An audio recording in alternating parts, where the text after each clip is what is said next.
Hello everybody, Sparkster1701 here, and today we're going to be taking another subgroup and putting them up for review.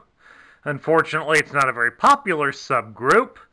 This time we're taking a look at the 1988 Triggerbots and Triggercons. These guys were only available in 1988. They would be discontinued for 1989. These were also one of the lower price point figures that grew out of the mini vehicles. But they also came with their own gimmick of having guns that could be flipped out when necessary at the push of a button. Over here on the left, we have the three Autobot members, or the Triggerbots. We've got Backstreet, Dogfight, and Override. And then over here, on the other side, we have the Triggercons, starting with Crankcase, Ruckus, and Windsweeper.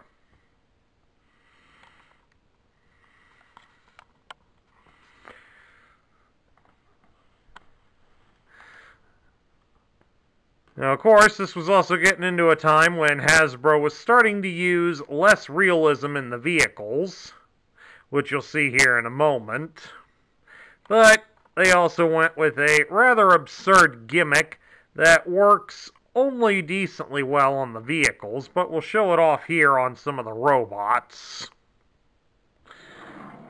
Override here's one of the easier ones to display it with, so we'll use him. The guns easily fold back into a recessed area on them. In this case, it's on his arms. There's many different styles of how this was done. Well, there's actually two different ways. Maybe two and a half when I show them all off here. Override and Windsweeper over there use this same method where they have a single button for each individual gun that they have. You just push it and gun pops out just like that, just exactly like that. But on Override and Windsweeper here, they can do it just one, so they can keep the other one in reserve if necessary.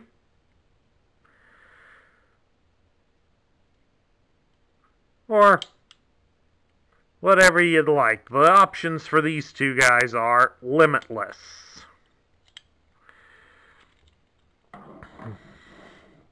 Now, for most of the rest of them,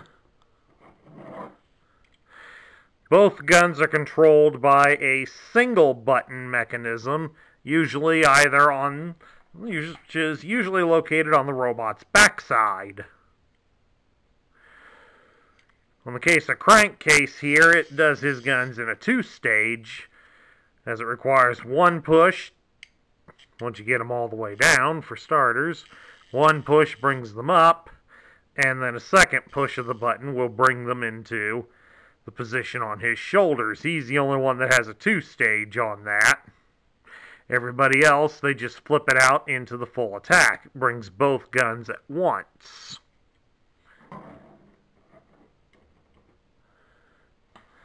The only real exception to that is Backstreet here,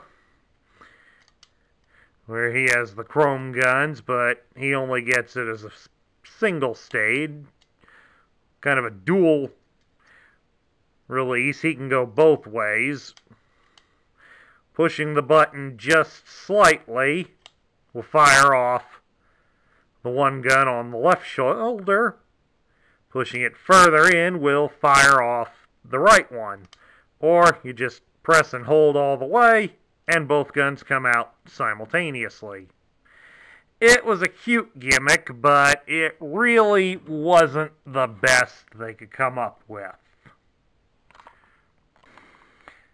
Okay, here they all are in their vehicle modes. And only the airplanes were based or inspired by an actual real-world vehicle. As Dogfight here was based on the X-29 fighter jet. Or for you G.I. Joe fans out there, you could claim he is inspired by the Conquest X-30. Or the Python Conquest, if you prefer the Cobra version. And then you have Windsweeper here, who is a B-1B bomber. Otherwise, you end up with some sort of orange racing car, somewhat futuristic-looking motorcycle, an unidentifiable off-road vehicle, and an unidentifiable dune buggy. Now here, in this case, the trigger function does something a little different with their guns. If they happen to be a toy that has their guns where the cannons are exposed out the backside, like once again here, we'll use Backstreet as an example. If the guns are pointing backwards like this, in this mode he can claim that they are booster rockets and use that to accelerate him into going faster. But of course, since he's got this silly gimmick, it needs to also work when he's in this mode. So, there you go. Now he's a racing car with a couple of forward-facing cannons.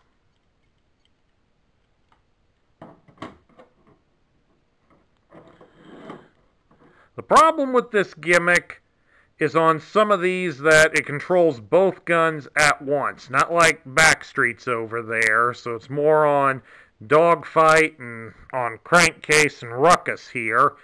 The mechanisms for these eventually give out after extended play or rough-handled play, or just maybe they don't last the test of time. So they, in this case, like here on Dogfight, it does not work at all. Thus meaning that if you want to use the special feature, you have to rotate them manually.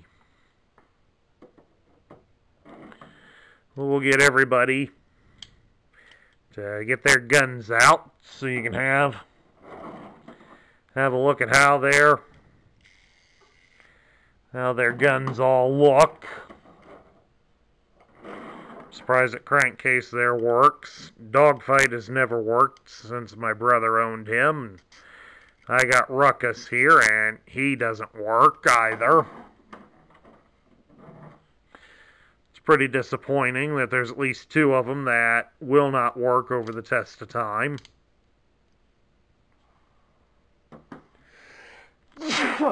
Excuse me. Alright, there we go. We got all of them out with their guns. Bring them up close a little bit so you can get a look at the vehicle modes with their guns out. That's Backstreet. You got Dogfight. That puts his wings in the more traditional way. Kind of loses it on that, doesn't it? Well, we just dropped him on the floor. It's one thing about this plastic on these guys. This plastic is pretty solid. So they'll take a nice tumble onto the carpet.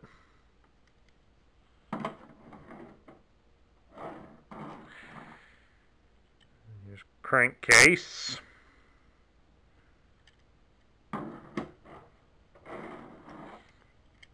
Got Ruckus here.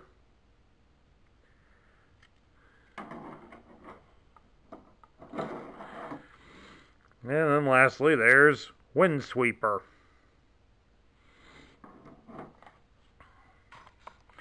Now, I should point out at this point that for some weird reason, many of these guys are somewhat on the difficult side to find. My guess is that many of them either have really been abused to the point that they became garbage, or they did not sell in the numbers that Hasbro would have liked. I mean, it's not like they're super, super, super rare where you're going to have a hard time finding them available. If you're a patient collector, they will eventually all turn up at some point. But I will put out for any of you collectors that are also after the card backers and or the tech specs for these guys, those are very difficult to find. They are among the rarest of ones to find out there for some weird reason. I really can't explain why theirs are so difficult to find, folks. I mean, I gave a few theories as to why the toys are. That may explain why theirs are so difficult, but I really don't know. It's part of the reason why you haven't seen too terribly many of them here on the channel. Although I did recently get the card backers for Override and Ruckus, so eventually they will get to be featured on the channel here before too long. But for some reason, a lot of these guys from 1988 that were on card, they are very hard to find. It's very hard to find their cards. Now we get down to my thoughts. What do I think of them as a whole? As a whole, the Trigger action idea was pretty stupid. I mean, yeah, all of us growing up, we loved having little figures that had guns. The fact that these guys could retract their guns and hide them away was an interesting feature on paper. However, as an adult collector, and seeing that many of them really don't hold up very well over time, just highlights more that the feature was pretty stupid to begin with. A lot of the other problems that come for these guys is that while many of them do have some unique functions that they bring to the table, many of them are very unsuited for their function. I mean, for example, here, Backstreet, he functions as a lookout, which is a new function. It's exclusive to him and him alone, but he's extremely paranoid. Any sounds that he hears, he's already racing back to headquarters, raising an alarm.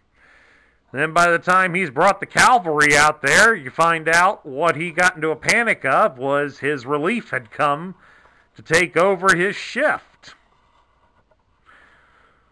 So that just shows he's not very good at it.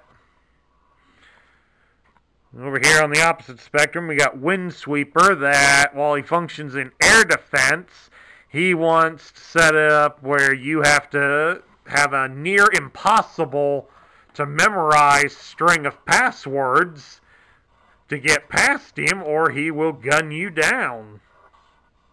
So a lot of these guys, many of you probably remember my review of Crankcase. If not, please do check it out on my channel.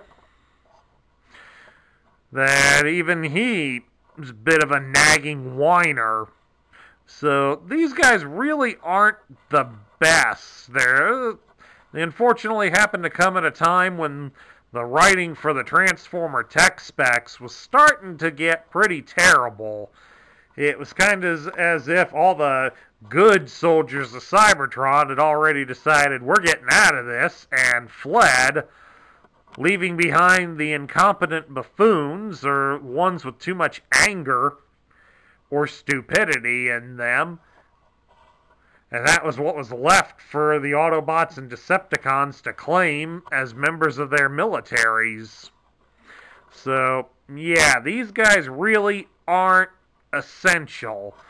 So, kind of overall as a group, I would put the Triggerbots and the Triggercons in the bottom tier, just due to the fact that while the action that they have is kind of cool when it works, in at least half of the cases, you're almost going to have a chance that they don't work. And of course, for the other half, if you're fussy about Chrome, you got that as an issue to worry about. So, all in all, these guys really, as a group, they belong on the bottom tier. I'm sorry. And that concludes my review of the subgroup, the Triggerbots and the Triggercons. If you liked the video, please give it a thumbs up here on YouTube. Also, don't forget, hit that subscribe button down below if you haven't already joined our ranks. Please also consider leaving a like for the video and share your thoughts about the Triggerbots and the Triggercons in the comments section down below. This is Sparkster1701 saying I will catch you all later.